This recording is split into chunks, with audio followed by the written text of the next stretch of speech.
Karen Grad09 asked me, what do you do to discipline, teach, or correct a child from foster care?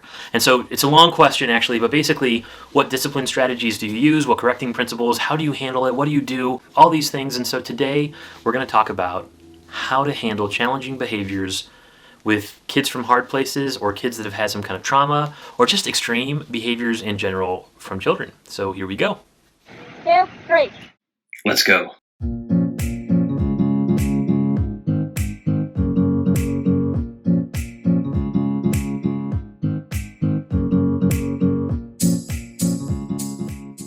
I don't know if anyone's done this before, and so I'm going to handle this in a very holistic way. I know I listen to a lot of podcasts, and so I know there's a lot of podcasts that talk about this in pieces.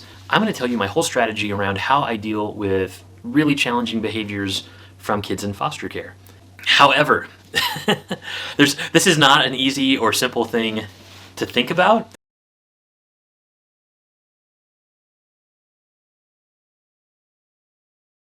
So the first thing I want to say is my name is Nick.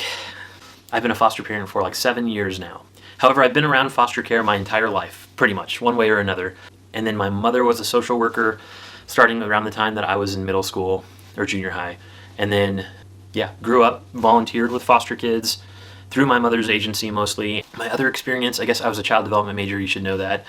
Loved research, especially was really drawn to how the brain functions and how kids grow and develop over time. I love that. I love watching people grow and develop. That is my favorite thing in life, whether it's watching adults grow and develop or kids. So love that. Worked with the County Office of Education, organizing summits and trainings for teachers and for daycares. I provided childcare for the rich and famous, which was a fun, different, experience for a while, and loved that. I worked in another country helping reform their early childhood education programs with a whole group of people. It wasn't just me, but did that, learned a lot from that, and also helped them start street programs or programs for street children in that country, which was amazing too.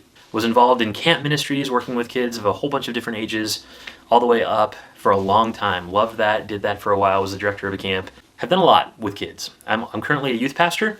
I've served in youth ministry either as a paid youth pastor or as a volunteer for 25 years. But mostly I'm just a dude. I'm just a guy named Nick. I'm struggling right there along with you, I promise. It's not that I have all the answers, and that's what I want to say. I don't really see myself as an expert. I'm not an expert because I'm not even sure there are really experts in this. You'll understand as we move forward, the plans constantly change. You get to be the expert on your child, but you won't feel like it because your plan today has to be different than your plan maybe tomorrow even. Maybe if you're lucky, 3, 5, 8 weeks from now, and as you progress and as that child grows, probably longer and longer time periods, but man, you get to be the expert on your child and the strategies that you use for your child. I can't be that expert for you, but I can tell you what I do and the way I approach this topic of how do we handle behaviors from kids. So we're talking rages, complete and total defiance, all of these things that kids from hard places often bring to the table. So let's start. I know I'm talking a lot, I'm so sorry, but I felt like I needed to lay that out, that I'm not really the expert in this field. Not sure there are some. We have some great brain experts who study kids in this field and how their brains function differently and all of that. That's wonderful, but I don't know that they're a perfect expert either. Okay, so here we go.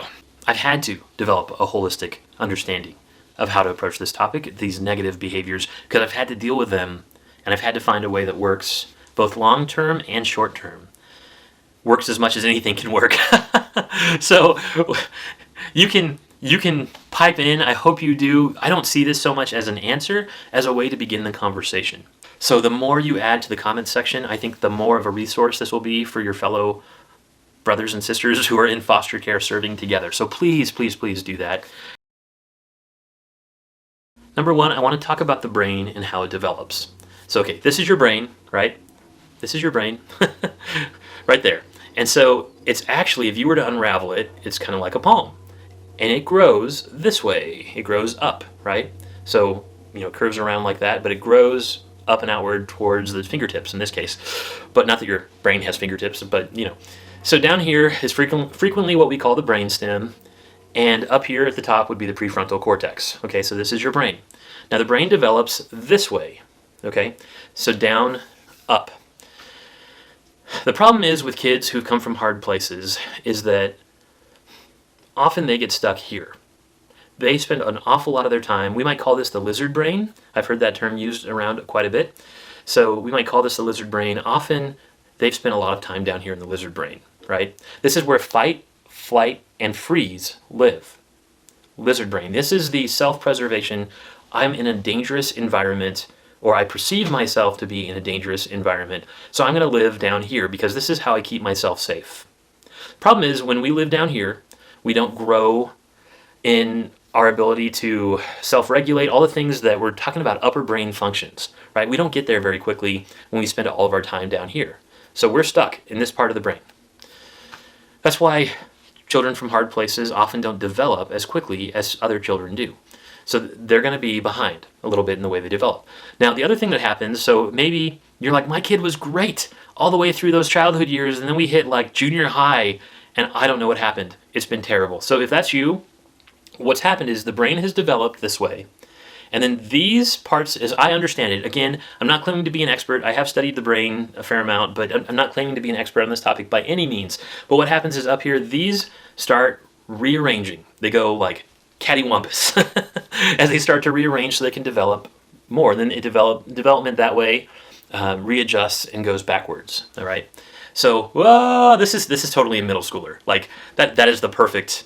And so one example I heard was maybe they were able to always put their shoes by the door all the way from like 4th grade through 6th grade. Like you trained them to do this. It was great. And now suddenly in 6th, 7th grade, 8th grade, it's like I tell them every day to do this. And it's like they really have no idea that I've told them before. Like this is a new concept to them every day. They need to put their shoes by the door. And so that's why, because things are rearranging and they may not be as capable of doing that for a while as they had been before. Bummer. All right. So keep that in mind. It's super important to remember this is how the brain develops. So if your child is stuck in fight, flight, or freeze mode, or in very basic self-regulatory modes, it's because they're down here and they haven't moved past that. They don't feel safe enough to move past that yet. Or they do, but things trigger them to come back down here. And so we're going to try and get them out of this. That's one of the strategies we're going to use. We'll talk more about that later. We're going to try and get them into their upstairs brain. So I want you to remember these once we get to the second video. Downstairs brain, upstairs brain. This is where the magic happens, up here. This is where they might be stuck in if they've come from a hard place. And they might frequently and most easily go back to this, right? It's survival, absolute survival. This is where my first child lived for most of his first year and a half with me. That was hard. It was very hard. Oh, I do want to clarify one thing about fight, flight, or freeze. It was a huge epiphany for me when I realized that my one child, he wasn't in fight, he was in freeze. But then when he felt cornered, freeze turns into fight. Like it is a type of fight. So I had to be very careful about how I interacted with him. And I don't necessarily even mean cornered as in like I've got him in a corner. I mean, no. He feels just trapped. Like the walls are closing in on him, whatever. He's in freeze, not fight, but we need to do some things to his environment, even to my part of being in his environment sometimes, so that he doesn't feel like he's trapped in that and that he has to fight his way out. All right, that's a great segue into what we're going to talk about mostly in this video, which is how to prepare. The first part of being prepared is understanding your child. Unfortunately, if you're new to your child, if this child is newly adopted, newly in foster care in your home, you might not understand this, but you can get some good clues. There's probably some fancy word for this, but we'll say seasonal issues. So I have a child that around the date of his removal, around his mom's birthday, and around his birthday, it's like this 2 months or so, 3 months or so, all in a row, that's when his worst behaviors happen. Terrible behaviors. They all seem to happen in that time period. Okay, so this is a seasonal issue. And so we want to talk about during those seasonal times when you realize your child's anxiety is very high, we want to talk about preparing your child for that in every way that we can. And some of that, honestly, is about environment. It's about reducing the amount of stressors in your child's life and the amount of stimuli in that child's life. So maybe you're not going to all those Christmas parties. Sorry. Maybe you're going to have a nice, quiet Christmas at home because that's what's best for this child. That's just what it is. If you know your child is having a major breakdown all the time around Christmas because that really triggers some memories of their family and whatever, that's what you have to do, all right? If it's around their birthday, well, maybe you're not going to have these big, huge birthday celebrations. Maybe it's going to be pretty chill. a few kids over, watch some movies, eat some pizza, have some presents. Maybe that's what your child needs right now. And eventually, maybe as they grow and heal, maybe that'll change, which would be great. Attention and praise. So I have a child who will start acting up or start getting really agitated, and 90% of the time, if I spend time with that child and if I'm like, oh, you are so good at whatever little thing he is doing at that moment. Oh man, you did a great job of getting your shoes on, man. I think that's the fastest you've ever done that. Great job. Love that. Honestly, it diffuses him. If you see that you have a child that keeps acting up, one of the first questions I would ask is this child used to receiving negative attention? And if so, because remember, negative attention is attention. And if kids haven't gotten positive attention, they're going to look for that negative attention because at least they're getting attention. Then your attention could mean a lot to them. I highly recommend you try at least lots of attention and lots of praise at the very start of when you see a child getting agitated. And really, you should do this anyway. Come on. I mean, this is just a great thing to do, especially for these kids coming from hard places. But it's really hard if they've been raging, they've broken your favorite decoration, whatever it is, they've destroyed the door in their bedroom, they've put like 30 holes in their room, true stories, whatever's going on, whatever's going on, it makes it really hard for you to just pay lots of attention and give them positive praise. It does. I get that. You're the adult. You got to do it. Or the behaviors are going to get, just keep perpetuating themselves. So you've got to be the one that stops that cycle. This might be obvious, and I hope you're doing this anyway, but get rid of things that might be dangerous. Everything that's something they could use to hurt someone is moved as much as possible. Now, obviously, there are things you can't move, and you just have to be aware of where those are, so maybe you can use your body to block those when the child is raging or try and distract them from that area of your house, whatever you need to do. The other thing you need to do is, or I'm saying need a lot, the other thing I would recommend doing is looking at things in your house that overstimulate your child. So maybe you have a trampoline and you're noticing that child will not stop jumping in a healthy amount of time, and then they come off and they're just like so crazy agitated. Well, either you need to really get good at regulating when and how they use that, or that trampoline might need to come down for a season. I have a child that just cannot handle certain types of video games. Just cannot. Which is hard because I have another child who can handle them like it's nothing. I have to keep those from him. And he hates that. He absolutely hates it.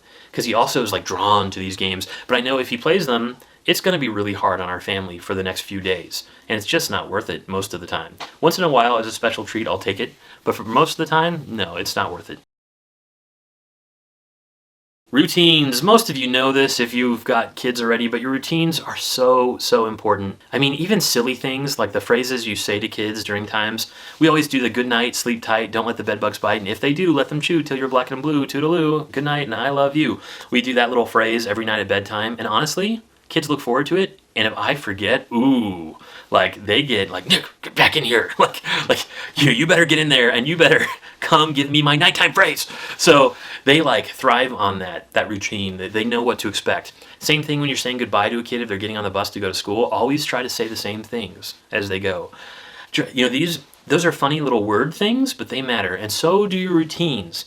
Now, we had to put our routine in pictures, because I had a child at the time who couldn't read, in pictures on the wall in order. And once we did that, it was beautiful. Now, I made 20 copies of that sheet of paper because I knew he was going to tear it down when he got upset. And he did. He always went for it. And then, as soon as he calmed down, another paper went up. He's like, how many of those do you have? I'm like, a lot.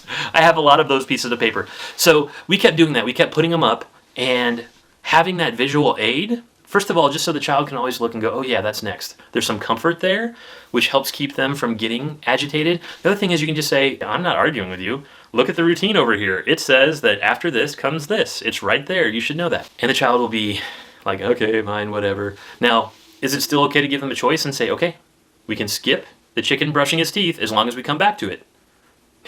Ours had a chicken brushing his teeth, sorry. But we can skip that as long as we come back to it right afterwards. Can we do that? Yeah. It's okay to give a choice like that. But the more you can keep that routine, the better. In fact, I would rather than skipping things in the routine say, you know what? It says we're brushing teeth, and I know you don't like brushing teeth. Would you like to do it with music, or would you like to do it just the normal way? Beautiful. So that way you're not skipping anything. You're keeping the routine. There it is. Oh, but I'm skipping too much to the next section. Let's keep on prep here. On preparation. Visual schedules are huge. I highly recommend them. They seem to do a lot for kids. They really do. I've also heard of folks who get like little Velcro pieces and move the schedule from to do over to done. So they actually move them around and the kids can actually physically move them over. Huge. I think that's wonderful. If that works for your family, great. Now we have a visual calendar up on the wall. It's just a whiteboard, and we have, it's a whiteboard with a calendar on it, and we write in things, and the kids love it. And I have a kid that sits there in front of it every morning, studies it, and memorizes it. Now we talk about how things may change, and he seems to do okay with that, especially if he's the one who gets to help add something to the calendar. So it's like, oh no, our appointment with Sue has been canceled for today. Can you come help me erase that? Or, oh no, we have another appointment I didn't know about with Steve. Can you add that appointment on there? And he'll be the one to come up and he'll put an S or something so that he knows that that's happening, and he handles that a lot better than if I just do it. So those are some ideas. That visual calendar is really helpful for him. We do behavior charts. Behavior charts are like the last thing. Seriously, I hate behavior charts. Hate them. I don't really love reward systems. Reward systems are designed to end the behavior now. Right? So you get a lollipop if you behave right now. And maybe over time these help develop habits, but it takes like 400 something times of doing something over and over for a habit to be made. So these are fine for stopping the behavior now, or they might be fine in your situation, but keep in mind this is something for the behavior right now. It's not changing anything quickly in who they are. So it doesn't bring the healing they need. Yeah, it's not changing anything right now that's going to really drill in those behaviors, help them deal with the issues underneath the behaviors. And that's what we want to do. We want to hit those issues underneath the behaviors. All right? We want to get them into things like thinking with their upstairs brain instead of their downstairs brain. I'll be honest with you, we have them because we had tried like 300 other things, and with this one child, nothing was happening. Just nothing. It was terrible. And the behavior chart works for us.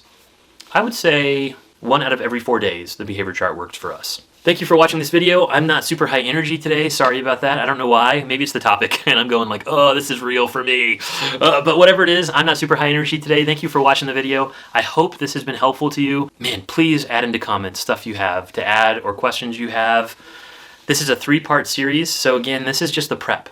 This is just like the ahead of time or maybe some of the behind the scenes stuff that should happen in order to prepare yourself, prepare this child, help deal with some of the underlying issues to prevent behavior from happening. These are those things. So we're going to get to more in the next video. Hang in there. Love you all so much. Let's go.